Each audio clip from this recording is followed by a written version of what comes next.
Oke, halo teman-teman. Hari ini kita kedatangan tamu spesial, salah satu YouTubers, barongsai panutan lah ya. Ada Ko Kevin Loanda.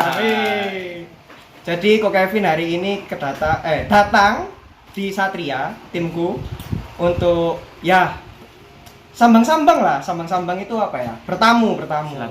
Silaturahmi. Nah, hari ini aku punya Q&A singkat, padat, ya jelas. Terus santai. Ya, ini seputar dari barongsainya Ko Kevin dan pribadinya Ko Kevin. Jadi langsung aja yang pertama, ya kan? Koko suka barongsai itu karena apa? Suka barongsai karena apa? Pertama itu karena film sejujurnya. Kenapa film? Karena waktu itu nonton filmnya itu Once Upon a Time in China 3. Itu sih awalnya banget suka kungfu, usu, sama barongsai itu dari film itu. Karena di film itu jadi satu semua kan. Ya, kompleks ya. Ada usunya, ada kungfunya, ada barongsainya. Terus ngeliat di tempat latihan koko yang sekarang itu ada sejit itu hari ulang tahun Kongco lah kayak gitu. Jadi banyak tim barongsai yang datang buat main di situ. Wah, kayaknya menarik nih. Apalagi kan barongsai itu banyak atraksi yang menantang kan kayak gitu. Nah, awalnya sih suka dari situ. Jadi waktu SMP kelas 1 akhirnya memutuskan untuk ikut barongsai di tempat latihan koko yang sekarang kayak gitu. Berarti tempat latihannya di Chosubyo ya guys? Ya, di Kelenteng Chosubyo. Barongsai kesukaan. Nah, dari bentuk, warna, terus apa ya? Motif. Nah, itu apa aja nih? Ya mungkin udah banyak juga yang lihat yang barongsai yang koko sering bahas adalah karena kita aliran Fatsan atau barongsai kucing. Jadi barongsai yang koko sukain adalah barongsai yang modelnya Fatsan, itu model kucing ya, seperti itu. Dan kalau di Chosubyo sendiri, barongsai yang paling koko suka ya tetap barongsai yang namanya Iron Man yang merah. Yang merah emas. Nanti kalau ada fotonya, aku masukin di YouTube ini ya. Karena kenapa disebut Iron Man? Karena warnanya itu merah dengan kombinasi emas. Gitu. Dan kelihatannya memang seperti perpaduan warna Iron Man itu sendiri kan, merah dan emas kan. Jadi sekarang sih paling suka masih yang merah emas. Mungkin ke depan yang baru belum tahu. Tunggu aja. Ditunggu ya. Di channelnya Ko Kevin langsung, ya kan? Nah, ini seputar pribadinya Ko Kevin. Jadi tujuan bikin YouTube yang berbasis barongsai itu apa? Yang notabene, sorry ya, barongsai itu kebanyakan orang bikin di YouTube itu cuman perlombaan, terus ada cuman ya latihan, terus kayak sinematik gitu. Kan belum ada tuh yang kayak vlog dan lain-lain. Nah, jadi apa tujuannya Koko bikin YouTube yang kayak vlog, TikTok gitu? Awalnya sih bukan barongsai aja ya sebenarnya, karena awalnya itu untuk tugas-tugas kampus, tugas-tugas kuliah bikin YouTube itu, dimana kita harus mengupload karya-karya kita ke platform YouTube, karena YouTube kan yang paling top lah istilahnya untuk video gitu kan. Ya di awal sih banyak ngupload film tentang iklan, terus tentang keseharian, vlog kayak gitu. Terus dari sekian banyak video, ternyata video barongsai nih yang istilahnya itu paling banyak ditonton. Jadi dari situ mulai diseriusin. Nah, kenapa bahasnya tentang barongsai? Karena barongsai sendiri juga jarang ada yang bahas tentang latar belakang dari barongsai itu sendiri, tim-timnya itu sendiri. Lalu ada sistem namanya ATM, amati, tiru, modifikasi, dimana Koko juga sering ngeliat channel-channel YouTube seperti Kevin Anggara, Tim Tuan, terus Agung Hapsa kayak gitu. Dia suka buat kayak tipe-tipe. Nah, dimana tipe-tipe itu tinggal kita lihat, terus kita sambungin nih ke barongsai untuk dijadikan sebuah konten. Jadi kontennya tetap baru kan, tetap tentang pemain barongsainya itu sendiri. Karena sebenarnya banyak juga orang yang tahu barongsai tapi nggak tahu di belakangnya itu seperti apa. Betul. Kayak isi dari barongsainya itu seperti apa, terus latihannya kayak gimana. Nah, itu sih tujuannya. Sama mungkin ingin mengubah persepsi masyarakat tentang image jelek dari barongsai itu sendiri yang negatif, yang karena kita nggak bisa pungkiri masih banyak juga barongsai yang masih ngamen. Jadi kita harus counter itu dengan barongsai dengan kualitas dan permainan yang bagus seperti itu. Nah, jadi tujuannya saya bikin YouTube sama Ko Kevin hampir sama. Kita ingin menunjukkan bahwa barongsai itu berkualitas, punya kesakralan, punya jiwa, punya wibawanya sendiri. Betul. Gitu. Terus lanjut ya. Ya, Jadi ini kan aku taunya Koko sekarang jadi salah satu juri Fobi. Nah, di Fobi itu Koko di bagian apa? Oke. Sebelumnya salah ya kalau juri Fobi karena salah ya? sekarang belum jadi juri Fobi, tapi pernah ikut pelatihan wasit dan juri Fobi.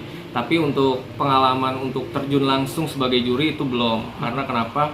Karena ada prinsip kalau kita masih jadi pemain itu lebih baik tidak usah menjadi juri dulu. Karena kenapa? Karena kalau tim kita ada yang main atau kitanya masih main terus kita nilainya itu agak sedikit jomplang itu kan akan menimbulkan perspektif yang kurang negatif lah kayak gitu. Jadi sampai sekarang sih masih mau main dulu, jadi belum mau jadi juri dulu. Nah kalau di Fobi sendiri itu memang diminta bantuan untuk bantu di tim multimedia dan media sosial. Jadi belakangan ini memang diminta bantuan untuk ditugaskan menjadi videografer dari pertandingan-pertandingan yang diadakan oleh Fobi itu sendiri. Karena bukan cuma pertandingannya doang, jadi kita bisa tahu juga tentang vlog-vlog dari juri kayak gitu. Oh ya, Jadi keseharian rapatnya mereka, terus ngapainnya aja, penilaiannya kayak gimana. Nah di situ jadi lebih banyak tahu sih. Wah ternyata pertandingan tuh harusnya begini nih. Jadi kita kan sering dengar juga juri saling komentar satu sama lain rapat gitu. Oh ternyata mainnya kayak gini. Harapannya sih dengan ikut-ikut kayak gitu juga bisa membawa dampak positif juga ke tim. Jadi pengalaman-pengalaman, oh ternyata main di sana tuh mereka salah nih, ada gini-gini kita nggak boleh ya kayak gitu-gitu. Ya, kayak gitu sih. Kalau sekarang jadi di bagian tim publikasi lah kayak gitu. Jadi untuk koreksi juga di tim kita kalau kita ada ya mungkin miss lah, kita yang nggak tahu kayak contoh, kalau kuda-kuda mapu, kita loncat mapu ada miss sedikit, ini nggak boleh, potongan gitu kan. Jadi next ada ini pertanyaan dari temen. Ya, jadi boleh. cedera paling parah yang Koko alami selama main barongsai. Oke. Karena kita mainnya di tradisional ya, karena kita bukan main di tonggak. Cedera yang paling parah sih mungkin ankle aja sih. Ankle ya. Jadi dimana ketika kita lagi lompat ya mendaratnya itu tidak sesuai ya membuat kaki kita jadi ankle lah, kena ankle seperti itu. Dan kalau ankle juga lumayan lama sih, bisa sampai 2 mingguan baru benar-benar total sembuh.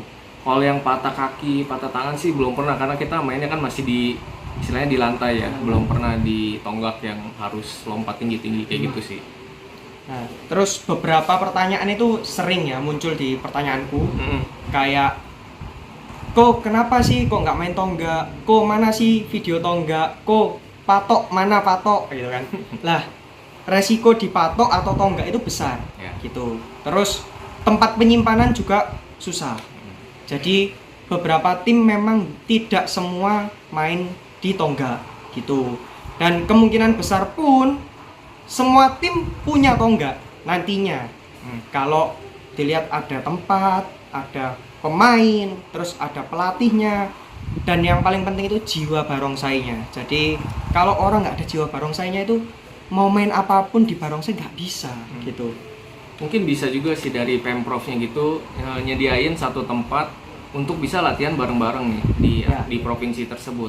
Kalau di Banten sih sebenarnya udah ada tonggak titipan dari Fobi istilahnya. Kalau mau latihan ya silakan tim-tim Banten untuk nyoba latihan kayak gitu. Tapi ya balik lagi ke timnya mau untuk berlatih atau enggak, kan itu kan nggak dipaksakan kan, tapi ada fasilitasnya lah kayak gitu.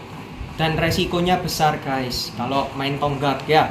Dan jadi, harus benar-benar temuin pelatih yang benar-benar berpengalaman. Jadi jangan nyoba-nyoba sendiri. Betul. Nih video di sini keren nih, bisa muteran kayak gini nih, tapi belum ada yang ngamatin atau ngajarin kan bahaya. Betul. Jadi sebaiknya kita diawasi, kita diajarin, terus ada dasarnya. Yang penting itu dasarnya dari barongsai itu tadi. Gitu. Jadi ya itulah pengalamannya kita kalau misalnya ya tonggak, ada tim tonggak itu kayak gitu, kita juga kepingin gitu loh, ingin main, cuman ya resikonya besar. Terus beberapa teman-teman juga ada keluhan gitu. Terus ini mungkin di ujung-ujung lah, ini kan Q&A santuy gitu kan. Jadi ini di ujung-ujung itu aku punya pertanyaan sih. Ya. Ya ada dua lah. Yang satu motivasi untuk tim barongsai sekarang ini apa? Dari Koko sendiri itu motivasi untuk membangun barongsai yang sekarang lah, tim barongsai yang sekarang. Ya, yang pertama-tama yang kita patut syukuri adalah barongsai ini sekarang udah menjadi cabang olahraga ya yang dipertandingkan. Artinya pemain barongsai sekarang sudah bisa dianggap sebagai atlet. Dan dimana di 2024 nanti itu bakal ada pekan olahraga nasional di Medan tepatnya untuk penyelenggaraan barongsai. Jadi di situ kita bisa bersaing dengan daerah-daerah lain untuk menunjukkan kualitas terbaik. Jangan kita main barongsai itu hanya karena ingin kumpul-kumpul aja, pengen cuman cari muka untuk eksistensi aja. Biasa cari cewek sih. Nah, itu ya. Kalau dapat kalau enggak aja. Terus ya harusnya kita udah bisa meningkatkan kualitas permainan kita lah biar bisa lebih baik dan bisa membanggakan negara Indonesia, karena kita tahu kan sekarang cuma beberapa tim aja istilahnya yang bisa sampai go internasional. Harapannya sih semua tim termasuk yang di daerah-daerah seperti di Surabaya ini juga bisa bangkit lah, bisa nunjukin tarinya nanti di PON 2024. Terus kan ini untuk tim barongsai nih. Lah, kalau sekarang pesan untuk ya barongsai lah. Kita bilang barongsai itu sekarang sorry ya, kita sering lihat ada barongsai ngamen. Terus kayak barongsai sorry nih yang digabung dengan kayak adat lah. Ada yang di sini contoh beberapa barongsai itu cuma salto-salto gitu. Tidak ada kaidahnya seperti dulu.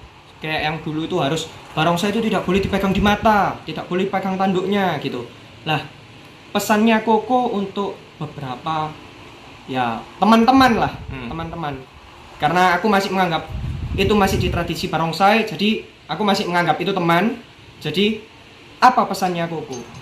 Ya, pertama kita harus belajar lebih banyak lagi dan mengenal tentang barongsai ya, karena memang ada pakem-pakem yang harus kita perhatikan ketika kita bermain barongsai. Betul, tadi nggak boleh pegang mata atau tanduk, karena itu merupakan bagian yang bukan hanya harus dipegang untuk digunakan, karena kita kan ada yang di bawahnya itu, dan itu kalau dipegang memang bisa rusak. Bukan nggak sopan aja sih, karena itu bukan bagiannya seperti itu. Lalu mengenai yang salto-salto misalkan kayak gitu, memang salah satu fungsi dari barongsai itu hiburan.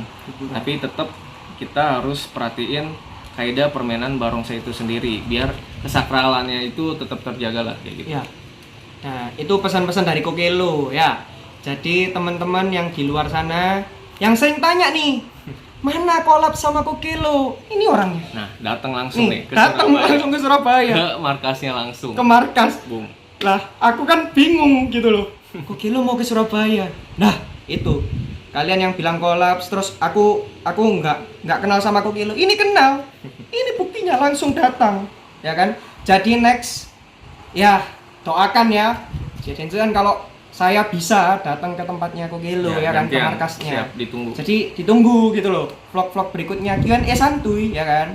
Jadi sekian sampai sini, jangan lupa di like, subscribe, share. Terus ya kalau kalian suka barongsai, jiwa-jiwa barongsai gitu kan, ya bolehlah dikit-dikit suruh temennya nonton gitu loh. Ada di channelnya Kokelo juga, Kelo Vlog ya kan, langsung Kelo Vlog. Terus yang satunya ini, jangan lupa di subscribe, Alfandi_Gunawan, oke? Jangan lupa ditonton terus, oke?